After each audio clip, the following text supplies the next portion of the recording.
नमस्कार, आप देख रहे हैं न्यूज 24। आपके साथ मैं हूं अभिलाषा पाठक। इस वक्त बड़ी खबर आ रही है। हाथरस केस में हाईकोर्ट की लखनऊ बेंच में सुनवाई शुरू हो गई है।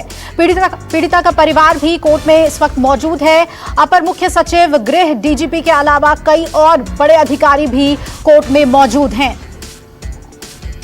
इस वक्त की बड़ी खबर आपको बता दें, हाथरस केस में पीड़िता का परिवार हाईकोर्ट में मौजूद है। लखनऊ बेंच में सुनवाई इस वक्त जारी है और हाईकोर्ट के लखनऊ बेंच में परिवार बयान दर्ज कराएगा।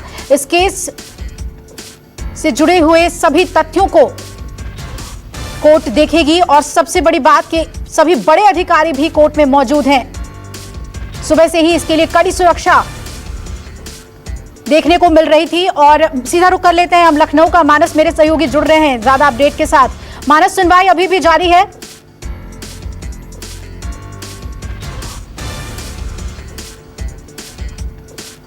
मानस, जानना चाहेंगे आपसे, कोर्ट में हाथरस केस में पीड़िता के परिवार के साथ सुनवाई जारी है।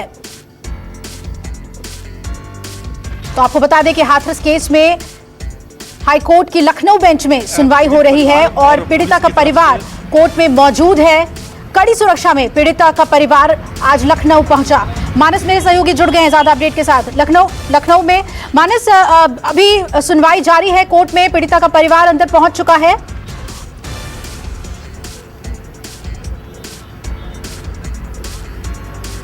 देखिए, पीड़िता का परिवार 2 बजे से पहले ही भीतर दाखिल हो गया था हाई कोर्ट में और उसके बाद उत्तर प्रदेश के अपर मुख्य सचिव गृह, डीजीपी, एडीजी, एलओ, डीएम और एसपी हाथरस, ये सभी लोग अंदर पहुंचे। यानी 5 लोग सरकार की तरफ से पक्ष रखने के लिए पहुंचे और 5 लोग पीड़ित परिवार की तरफ से पक्ष अपने रखने पहुंचे। इस वक्त भीतर सुनवाई जारी है। दोनों ही तरफ से बयान दर्ज किए जा रहे हैं। कोर्ट ने इसका स्वतः संज्ञान लिया था 1 अक्टूबर को और उस वक्त उसने ये कहा था कि जो पीड़ित पक्ष है वो भी और पुलिस दोनों ही अपना बयान यहाँ पर आके दर्ज कराए। बेसिकली पीड़ित पक्ष के लिए जिस तरह की खबरें आ रही थी दरअसल कि उसको सुरक्षा नहीं दी जा रही है और जो जांच की मांग हो रही है वो उस तरह से जांच नहीं हो रही है, तो उस वक्त कोर्ट ने इस तरीके के आदेश देते हुए दोनों पक्षों को तलब किया था। लेकिन देखिए, अब तब से लेकर अब तक हालात बहुत बदल चुके हैं। कोर्ट में सरकार की तरफ से ये पक्ष रखा जाना है कि अब एसआईटी की जांच शुरू हो गई। एसआईटी अपनी जांच कर रही है, उसकी रिपोर्ट, प्रारंभिक रिपोर्ट के आधार पर कार्रवाई की गई, उसकी पूरी रिपोर्ट आनी है। सीबीआई को सरकार ने पीड़ित परिवार के और तमाम जो विपक्ष के लोग थे उनकी मांग को देखते हुए सीबीआई को केस हैंडओवर कर दिया गया। तो ये एक पक्ष है सरकार की तरफ से जो सरकार अपनी तरफ से रखेगी, उनके एडवोकेट रखेंगे।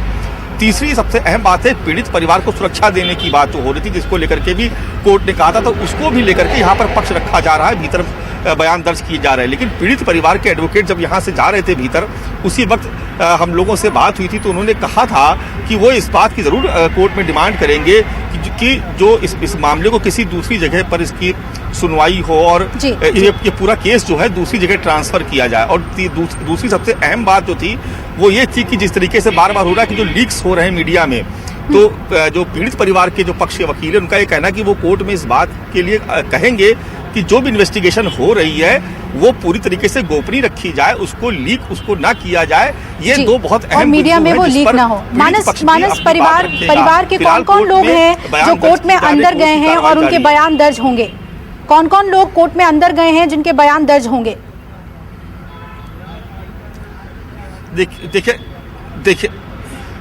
देखिए 5 लोग हैं पीड़ित परिवार की तरफ से। जो मृतक युवती थी, उनकी माताजी, उनके पिताजी, भाई बहन, भाभी, ये 5 लोग भीतर गए हुए हैं कोर्ट परिसर में, जहां पर इस पूरे मामले की सुनवाई हो रही है।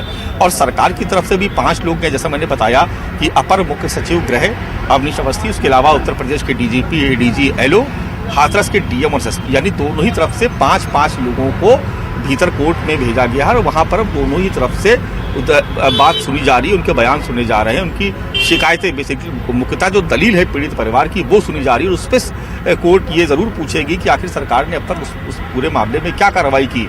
सुरक्षा एक बहुत अहम विषय था, उसको लेकर के भी जरूर कोर्ट कुछ ना कुछ जरूर गाइडलाइन जारी करेगी। लेकिन अभी तो हम लोग, चूंकि अभी बहस चल रही है, अभी उसके बाद एडवोकेट्स जब आएंगे बाहर तो वो बताएंगे कि किस तरह से जिरह हुई और आखिरकार कोर्ट ने इस पूरे मामले में किस तरीके के दिशा निर्देश जारी किए। लेकिन चूंकि मामला इतना संवेदनशील और इतना अहम है, जिस पर देश भर की निगाहें लगी हैं, तो निश्चित तौर पर जो भी भीतर बहस चल रही है, जो भी उसका निष्कर्ष होगा वो जरूर बाहर आएगा और थोड़ी देर में बिल्कुल मानस। और जैसा कि अब भीतर ही कुछ ना कुछ मानस ये भी जानना चाहेंगे आपसे कि जैसे कल रात में पीड़ित परिवार ने कहा था कि अपनी सुरक्षा को लेकर वो उतने कॉन्फिडेंट नहीं है, और आज जब वो कोर्ट पहुंचे हैं किस तरह की उनकी बॉडी लैंग्वेज थी, क्योंकि अफसर खुद उनको लेकर अंदर गए, क्या आज वो आश्वस्त नजर आ रहे थे?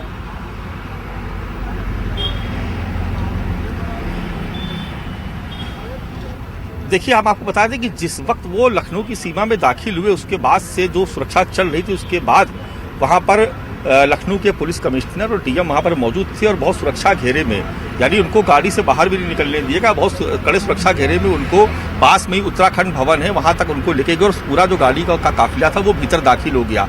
और जब कोर्ट यहाँ पर आना था तो उस वक्त भी पूरा काफिला बाहर उत्तराखंड भवन से निकला, और ये जो आप हमारे पीछे जो गेट आप देख रहे हैं, इसी गेट से वो पूरा काफिला भीतर दाखिल हो गया।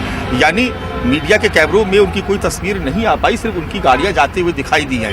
लेकिन इतना जरूर है कि जो पीड़ित पक्ष के जो वकील हैं वो सुरक्षा को लेकर के उन्होंने कहा है, हम लोगों से बात हुई, उन्होंने कहा है कि वो जरूर कोर्ट में कहेंगे कि पीड़ित परिवार की सुरक्षा के पुख्ता बंदोबस्त किए जाएं। यानी इसका मतलब ये हुआ कि अभी तक जो सुरक्षा दी जा रही है उससे पीड़ित परिवार संतुष्ट नहीं है, यानी सुरक्षा की और बढ़ाए जाने की भी मांग होगी। और मुझे लगता है कि कोर्ट जरूर इस पूरे मामले में कोई ना कोई निर्देश जारी करेगा और इस पूरे मामले में। मानस, शुक्रिया आपका पूरी जानकारी हमें तफसील से देने के लिए। तो हाथरस केस में थोड़ी देर में हाईकोर्ट में सुनवाई शुरू हो जाएगी और अंदर पहुंच चुका है, कोर्ट के अंदर परिवार पहुंच चुका है। जैसा कि मानस बता रहे थे, 5 लोग हैं परिवार में, कड़ी सुरक्षा में उन्हें अंदर ले जाया गया और आज उनके बयान दर्ज हो जाएंगे। तो हाथरस केस में थोड़ी ही देर में हाईकोर्ट में सुनवाई होगी। हाईकोर्ट ने स्वतः संज्ञान लिया था इस मामले में और सभी उच्च अधिकारी इस मामले से जुड़े हुए कोर्ट में मौजूद हैं। कड़ी सुरक्षा के बीच पीड़िता के परिवार वाले भी कोर्ट में अंदर गए हैं और वहां पर उनके बयान दर्ज किए जाएंगे। इस मामले में क्या कुछ उनकी शिकायत है उसे भी कोर्ट सुनेगी। नमस्कार, मैं हूं मानक गुप्ता। अगर आपको हमारा ये वीडियो पसंद आया हो तो इसे लाइक और शेयर जरूर करें, और हाँ, हमें सब्सक्राइब और फॉलो करना ना भूलें ताकि आप देश और दुनिया की कोई खबर मिस ना करें। तो जुड़े रहिए हमारे साथ और देखते रहिए News 24।